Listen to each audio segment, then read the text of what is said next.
أعوذ بالله من الشيطان الرجيم. بسم الله الرحمن الرحيم. ولقد آتينا لقمان الحكمة أن اشكر لله ومن يشكر فإنما يشكر لنفسه ومن كفر فإن الله غني حميد.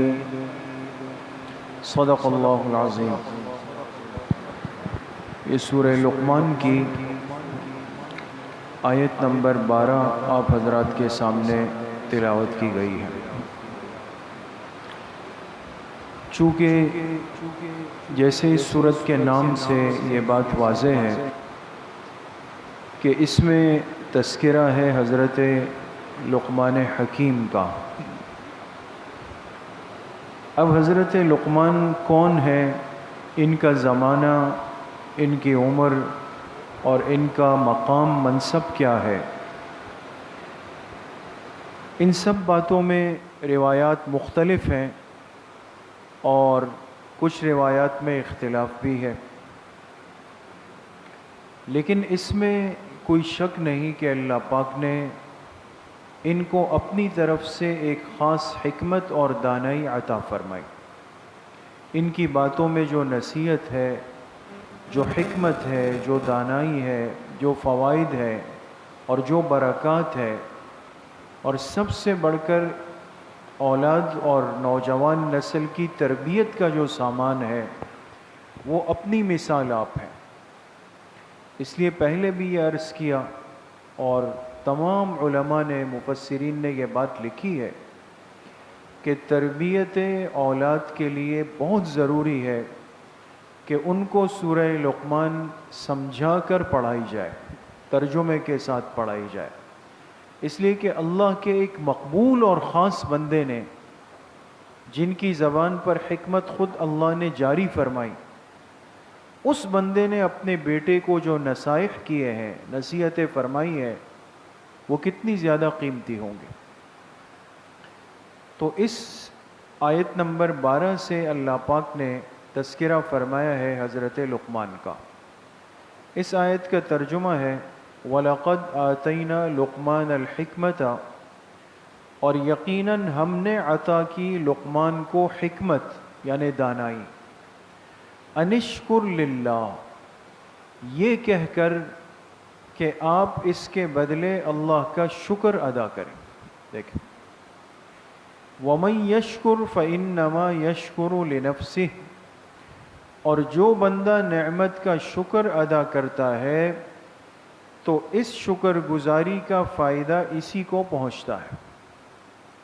وَمَن كَفَرَ، اور جو اس نعمت کی ناقدری کرتا ہے، ناشکری کرتا ہے، فَإِنَّ اللَّهَ غَنِيٌّ حَمِيدٌ، بے شک اللہ کی ذات بے نیاز ہے، تعریفوں والی.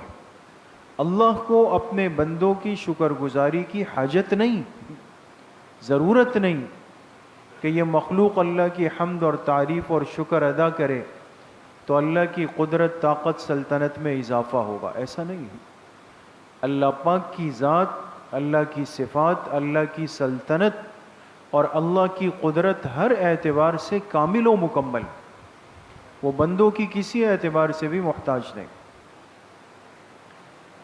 اب حضرت لقمان کون ہے اور ان کا مقام کیا ہے، ان کا زمانہ کیا ہے، اور اللہ پاک نے ان پر یہ فضل کیسے فرمایا، یہ بڑی اہم بات ہے. پہلی بات تو یہ ہے کہ ایک روایت میں ہے کہ ان کا زمانہ حضرت ایوب علیہ السلام کا ہے. حضرت ایوب علیہ السلام تو اللہ کے پیغمبر ہیں، انہوں نے ان کا زمانہ پایا ہے. اور ایک راوی ہے حدیث کے، وہب ابن منبہ رحمہ اللہ، انہوں نے یہ نقل کیا ہے کہ یہ صرف ان کے زمانے کے نہیں بلکہ ان کے خالازاد بھائی بھی ہیں، سگے خالازاد بھائی. تو ان کا زمانہ پایا ہے، ان کی صحبت پائی ہے اور ان کے ساتھ رہے.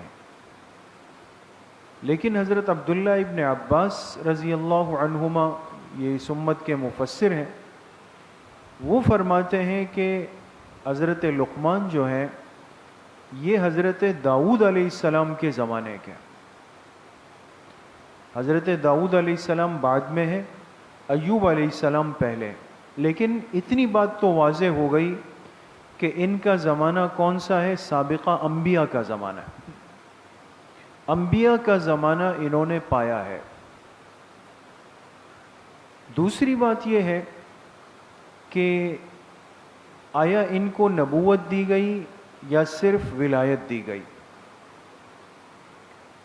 صرف ایک راوی ہے حضرت اکرمہ، یہ اس امت کے تابعی ہے، انہوں نے ایک انفرادی رائے اختیار کی اور فرمایا کہ انبیاء کی فہرست میں حضرت لقمان شامل ہے، یہ شامل ہے، لیکن جمہور کہتے ہیں کہ نہیں، یہ نبی نہیں۔ البتہ حدیث پاک میں ایک روایت بڑی عجیب موجود ہے کہ ان کے سامنے اللہ پاک نے دونوں اختیارات رکھے تھے، حضرت لقمان کے سامنے، اور ان سے کہا گیا تھا کہ اگر آپ چاہیں تو نبوت اللہ آپ کو دے، اگر آپ چاہیں تو اللہ آپ کو حکمت دے دے، تو انہوں نے حکمت کو اختیار فرمایا، نبوت کو نہیں۔ تو ان سے پوچھا گیا کہ نبوت کا مقام تو بہت اونچا تھا، بہت اعلیٰ تھا، آپ نے وہ قبول نہیں کیا جبکہ اللہ آپ کو دینا چاہتے تھے، اختیار تھا۔ تو حضرت لقمان نے جواب دیا کہ چونکہ اللہ پاک مجھے اختیار دے رہے تھے، اور اس کا مطلب یہ تھا کہ میں اپنی رائے سے ایک راستہ منتخب کروں، تو نبوت بہت ہی بڑی ذمہ داری والا مقام ہے۔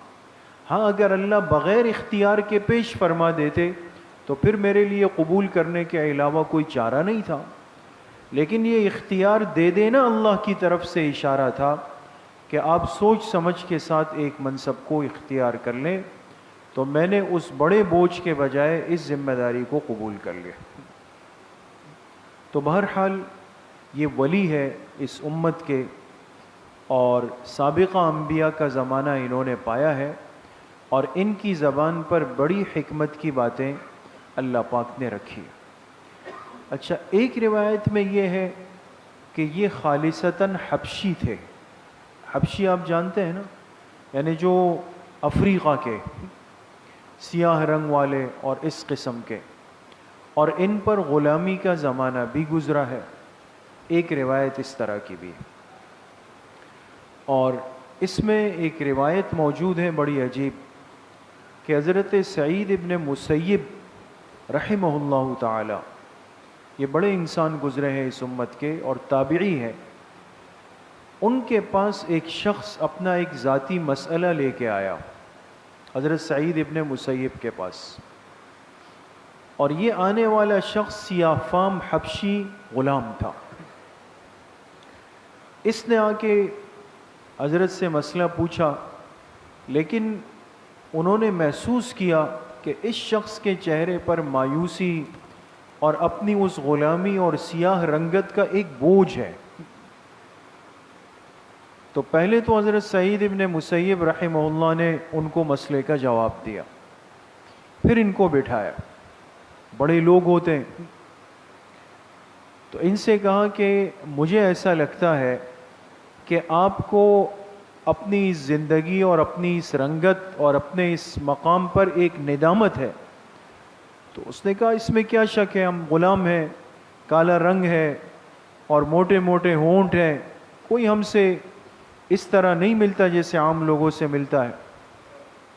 تو حضرت سعید ابن مسیب رحمہ اللہ نے فرمایا کہ تم ان باتوں کی پرواہ مت کرو، اس لیے کہ اس دنیا میں 3 لوگ ایسے گزرے ہیں کہ جن کا مقام اللہ کی نظر میں بہت عالی تھا، اور وہ اسی طرح تھے جیسے آپ ہو۔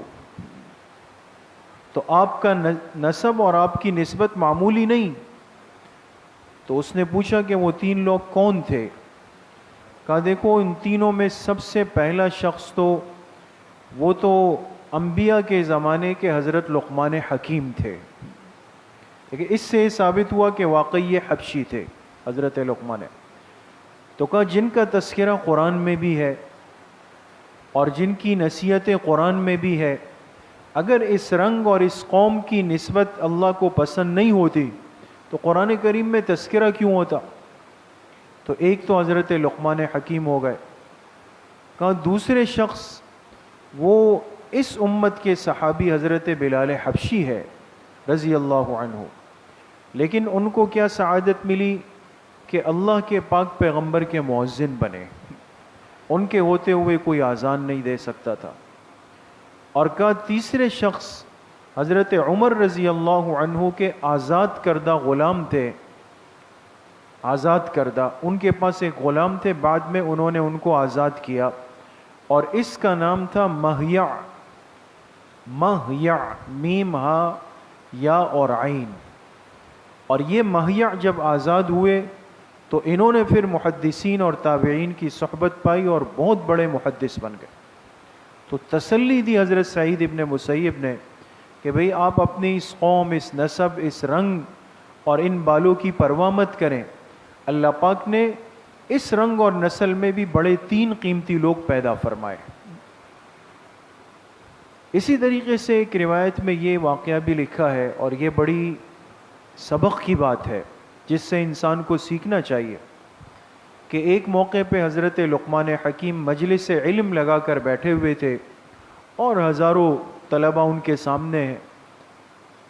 تو ایک شخص آیا خارجی، باہر کا، اجنبی، اور جب وہ اس مجمع میں پہنچا تو اس کو کچھ شک ہوا اور پھر چلتے چلتے قریب آیا. جب ان کو دیکھا تو ان کو آواز دی، کہا لقمان.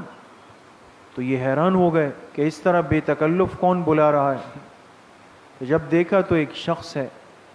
کہا آپ وہی نہیں جو فلاں جگہ پر بچپن میں، نوجوانی میں ہوتے تھے اور جانوروں کو چراتے تھے؟ اس نے کہا میں وہی ہوں. کہا میں آپ کا وہ ساتھی ہوں، ہم نے بچپن لڑکپن ساتھ گزارا تھا. حضرت لقمان نے فرمایا ہاں ہاں مجھے یاد آ گیا واقعی. اب اس شخص نے پوچھا کہ بھئی یہ اتنا بڑا مقام آپ کو؟ ہم تو 7 بکریاں چراتے تھے اور ساری زندگی اس میں نوجوانی تک کی گزری، تو یہ مقام کیسے ملا آپ کو؟ تو حضرت لقمان حکیم نے فرمایا کہ میں نے 5 باتوں پر ساری زندگی عمل کیا، تم بھی کر لو تو اللہ تمہیں بھی یہ مقام دے دیں گے. میں نے 5 باتوں کا اہتمام کیا. تو اس شخص نے پوچھا وہ 5 باتیں کیا تھی؟ فرمایا سب سے پہلی بات تو یہ تھی کہ میں نے ہمیشہ سچ بولنے کا اہتمام کیا، اپنی زبان کو جھوٹ سے آلودہ نہیں کیا، چاہے کتنا ہی خوف اور خطرہ اور منصب جو بھی تھا، لیکن سچ کو اپنی زبان کے ساتھ جوڑ کر رکھا. دوسری بات کہا دوسرا اپنی زبان کو ہمیشہ بے مقصد لا یعنی باتوں سے محفوظ رکھا. یہ نہیں کہ یہاں کی بات، وہاں کی بات، فلاں کی بات، فلانے کی بات، یہ نہیں، وقت کی حفاظت کی. تیسری بات میں نے ہمیشہ اپنی نگاہوں کی حفاظت کی، پست رکھا اس نگاہ کو، غلط استعمال نہیں کیا. چوتھی بات میں نے اپنی شرمگاہ کی حفاظت کی، اس کو ناجائز اور غلط استعمال نہیں کیا. پانچویں بات میں نے ہمیشہ رزق حلال کا اہتمام کیا، چاہے کتنے فاقے آ گئے، تکلیفیں آ گئی، پریشانی آ گئی، لیکن حرام کی طرف نہیں بڑھا. ہمیشہ کھانے پینے میں بہت احتیاط کی. یہ 5 باتیں میری زندگی کا حصہ بن گئی. میں وہی نوجوان، وہی لڑکا، بکریاں چرانے والا، غلامی کی زندگی گزارنے والا، آج اللہ نے مجھے اس منصب پہ لا کے بٹھا دی. اس لیے میرے عزیزو، دوستو، بزرگوں، اللہ پاک کے فیصلے تو انسان کی صفات پر ہوتے ہیں. اللہ پاک کے ہاں یہ چیز نہیں ہے کہ فلاں غریب تھا، فلاں کا خاندان ایسا تھا، فلاں نے بچپن یہاں گزارا، فلاں نے لڑکپن وہاں گزارا، فلاں کا رنگ ایسا تھا. یہ چیزیں، یہ قوم، ذات، نسل، اس کا دین اسلام میں کوئی واسطہ نہیں. اگر ہوتا تو وہ انسان کہ جن کی زندگی غلامی میں گزری ہے، ان کی باتیں اللہ کو اتنی پسند آئی کہ قرآن کریم کی آیات بن گئی ہے دوست. تو اپنی زندگی کی آج حفاظت بہت زیادہ ضروری. تو اس آیت میں اللہ پاک فرماتے ہیں ہم نے حضرت لقمان کو حکمت دی. حکمت کس کو کہتے ہیں؟ ہر وہ بات جو زبان سے نکل جائے تو سامنے والے پہ اس کا اثر ہو جائے. یہ حکمت ہوتی ہے. اور ایسی باتوں میں انسان کو تلاش میں رہنا چاہیے. حدیث پاک میں آپ علیہ السلام نے کیا فرمایا؟ الکلمۃ الحکمۃ ضالۃ المؤمن. فرمایا حکمت کی بات مومن کی گمشدہ چیز ہے. حیث وجدہا فہو احق بہا. اس کو یہ حکمت کی بات جہاں مل جائے تو یہ میرا مومن امتی اس کا سب سے زیادہ حقدار ہے. یہ حکمت اور خیر کی باتیں ایک مومن بندے کو آج تلاش کرنی چاہیے. بھئی کس مجلس سے، کس ماحول سے، کس شخصیت سے، کن لوگوں کے ساتھ جڑنے سے مجھے خیر کی باتیں پتہ چل سکتی.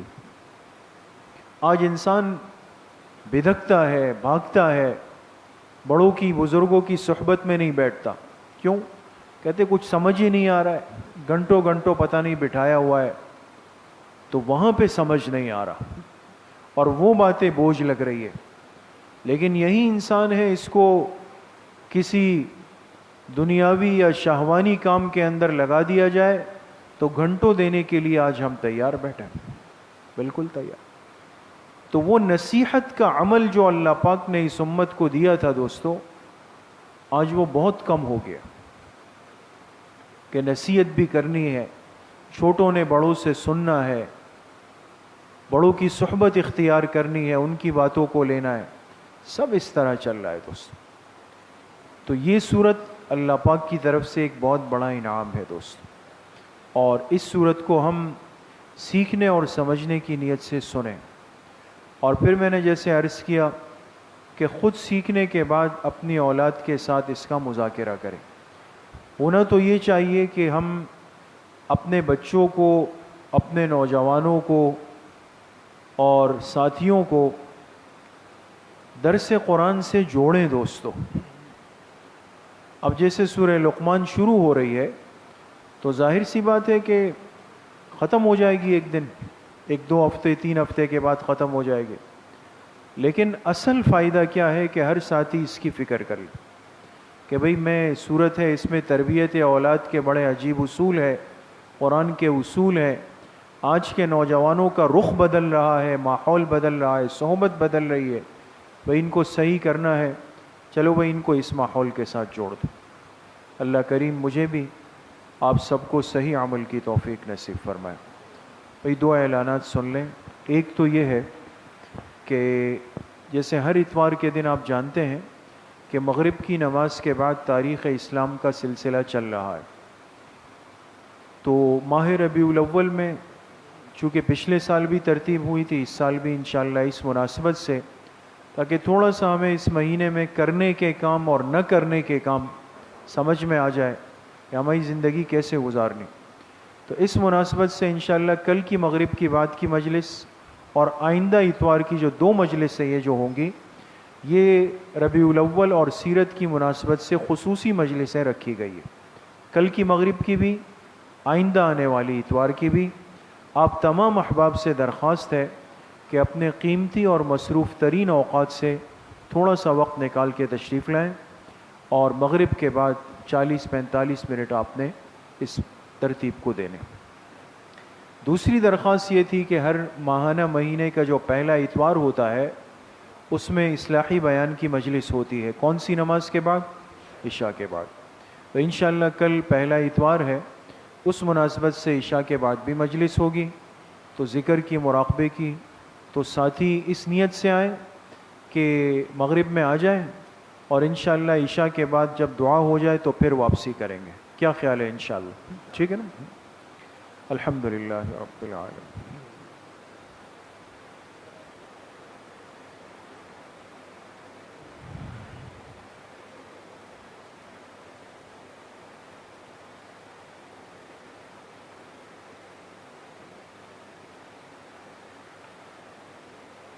وصلی اللہ وسلم علی نبینا محمد وآلہ واصحابہ اجمعین برحمتک یا